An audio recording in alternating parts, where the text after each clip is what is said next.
काँग्रेस नेते राहुल गांधी यांची आज भंडारा जिल्ह्यात जाहीर सभा होणार आहे। दुपारी 3 वाजता सेदूर वाफा साकोली या ठिकाणी राहुल गांधींची सभा होते। तर मवियाचे भंडाऱ्याचे उमेदवार प्रशांत पाडोळे आणि गडचिरोलीचे उमेदवार डॉक्टर नामदेव किरसान यांच्या प्रचारासाठी राहुल गांधी येणार आहेत। या सभेत काँग्रेसचे मोठे नेते सहभागी होणार असून भव्य शामियाना उभारण्यात आला।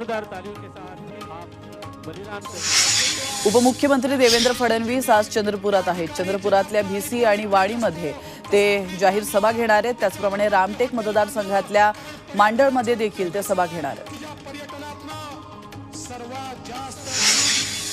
पहिल्या टप्प्यातील प्रचार संपण्यासाठी आता केवळ आठवडा शिल्लक आहे आणि त्यामुळे प्रकाश आंबेडकरही आज 2 सभा त्यांच्या होणार आहेत। तर काटोल आणि उमरखेडमध्ये ते सभा घेणार आहेत।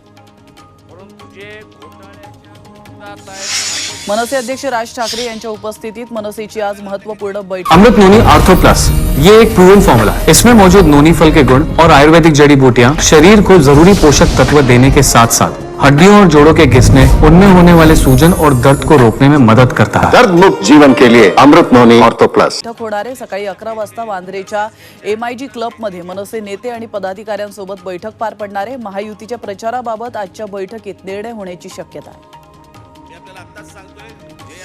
विशाल पाटील यांच्या उमेदवारीबाबत सांगली जिल्ह्यातील काँग्रेस कार्यकर्त्यांची बैठक आज पार पडणार आहे आणि या बैठकीला काँग्रेस नेतेही उपस्थित राहण्याची शक्यता आहे। या बैठकीत विशाल पाटलांच्या अपक्ष उमेदवारीबाबत शिक्कामोर्तब होऊ शकतं। त्याचप्रमाणे सांगली जिल्हा काँग्रेस भूमिका स्पष्ट करण्याची शक्यता आहे। त्यामुळे विशाल पाटलांचे कार्यकर्ते बैठकीत काय भूमिका घेतात याकडे सर्वांचंच लक्ष लागलंय।